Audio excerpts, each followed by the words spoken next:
Good morning, everyone. Here I am in the Imperial Valley of California. It is not like anything else I've ever been. It's kind of sort of rocky, like Quartzsite and where I was in the foothills of Yuma. In any event, this is BLM land. It's wide open. I've not ever camped in a place that was this sparse as far as other campers were concerned. There's very few, and we've got lots and lots of space between us, so Jacob is out running around off the lead because there really isn't much of anything that he can get himself into. I wanted to show it to you. This is the Imperial Valley, if I haven't said so before. And it's considered now the Colorado Desert, whereas I was in the Sonoran before. I crossed the Colorado to get into this area, and it's interesting because I think of these rivers as being like the Rio Grande and the Colorado and all these rivers that you've heard of, as I've heard of since I was a kid, are really kind of insignificant. Maybe further up the way it was a bigger river. What I think is there's so much diversion of water to make the desert bloom that the rivers themselves are reduced to a fraction of what their maybe original size was, because I can tell you, for those people who are familiar with, say, Western Pennsylvania as an example, the Ohio River is much bigger. The Mississippi is mammoth by comparison, and it's kind of amazing to me how small they are. But in any event, I digress. This is the Imperial Valley, and I just can't express how big it is and how wide it is. It's just hundreds and hundreds, maybe thousands of acres. Where it's irrigated, it is a major source of produce for the United States, which is true also in the Yuma area, where they've got the wide open flat land. There's a lot of lettuce production, and as well as other things. It seems cabbages and lettuces are what I saw being harvested at this point. Jake wants to come over and say hi.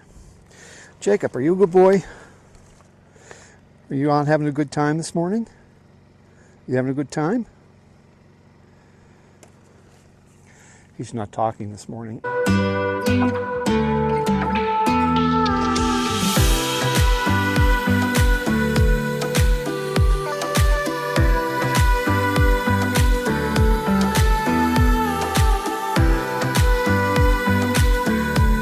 Anyway, I wanted to come out. This is my first evening here. Tomorrow, this is my first full day here. Tomorrow I'm on my way to Los Algodones. I have finally made a dental appointment for a little dental work that I need to have done.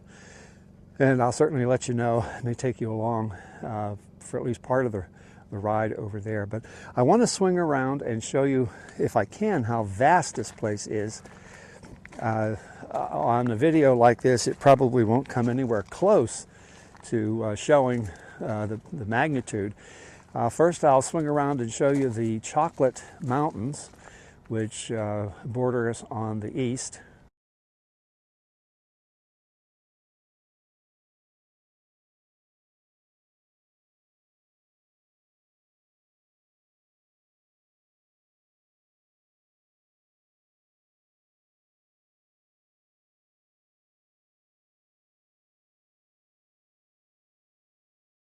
And you can see there's hardly anybody around as far as fellow campers are concerned.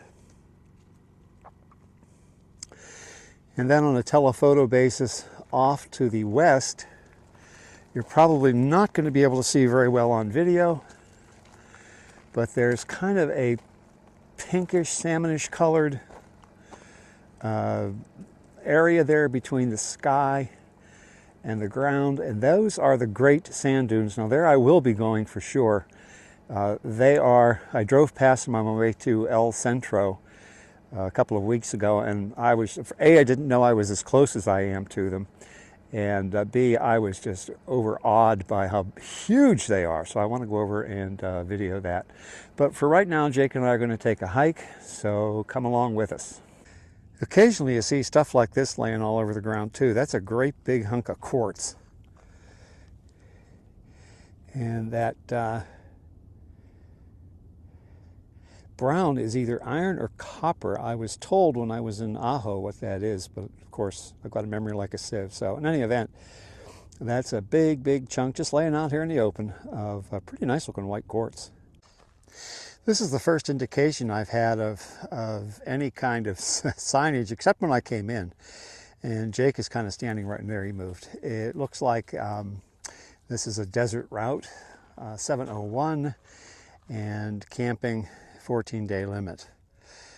I walked over to a neighbor before I parked it just to verify if he thought this was BLM land, and he certainly thought it was, and apparently it does look that way. I'm just new enough at this game that, and I'm in California, so that gives me a little bit of a reason for pause. As you know, California's got some interesting restrictions, and I certainly don't want to run afoul of anything, especially having a ranger knock at your door after you've set up camp and ask you to move. A, would be moved to where? It would take me a while to find someplace, and secondly, just the hassle of packing up and moving is something I'd like to avoid. So continue along the walk. I'm getting closer to the mountains. One thing I can say about the desert is everything appears to be a lot closer than it actually is. I don't know whether it's due to the lack of humidity and because you can see things so clearly and because things are so tall. It just looks, it feels like you walk, and you're not really a whole lot closer to the foothills of those chocolate mountains than I was when I started out, and I've gone about 3/4 of a mile, half mile, 3/4. So Jake and I are going to continue our walk, so when I get a little closer, I'll give you a look. A while back, I talked about the Ocotillo. I think it may have been when I was down at the Organ Pipe National Monument, the Cactus Monument, and I talked about the Ocotillo, which I didn't know very much about. I had seen them on my hikes, and they all looked like they were just terribly thorny, dead bushes, just as brown as could possibly be. And I was told that if you get a little bit of rain, which we did toward the end of February, we got, I don't know, maybe if I add it all up, 8 hours of rain. Pretty good rain too. So anyway, as soon as that happens, if the ground gets a little moist, then these Ocotillo bushes or cacti, I guess it's more of a bush than it is a cactus. Anyway, it's real opportunistic and has to be pretty quick. And lo and behold, one day they're brown and dead looking, the next day they look like what you see behind me. And you can see on the end how those buds are starting to turn red, and they'll break open very soon, and the flower in full. And then all those leaves that are very close to the stems will dry up and fall off. And it's funny because you really can't see how thorny this bush is because it's all kind of masked by the foliage. Interesting plant anyway. That's Ocotillo. This time of year and a little bit of water is all it really takes. And I think most of us recognize this as being a prickly pear. It's that time of year, but I've never seen one up close and personal when it was in bloom. And you can see the end of a lot of these have 1 or 2 buds that haven't yet opened. So this is way beyond its peak, or before its peak, and it sure is beautiful.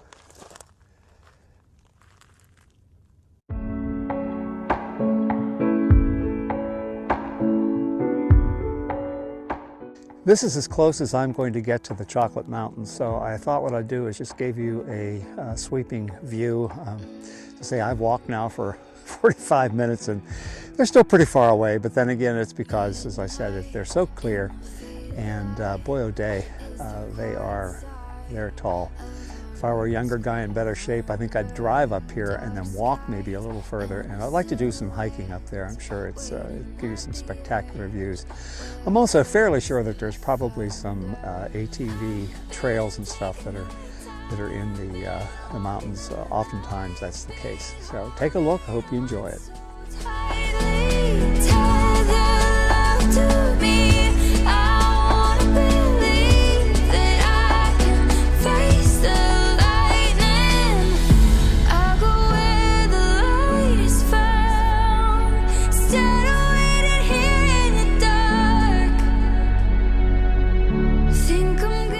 I've also been told that there is a gypsum mine someplace around here. This is, according to my source, which was basically another traveler who had posted some things online as far as BLM land is concerned, that there is I guess it's the last place in the United States that still mines gypsum, and as a result then also manufactures drywall. I guess everything else is done overseas, like so many things. There is obviously a man-made pile of rubble, so we may be fairly close to it. I haven't checked on the map or GPS to see, but it looks like it. I'm going to pan over there. You take a look at it, and I think you'll agree that that might be some of the whatever stuff that they dig out and have to put someplace to create that mound.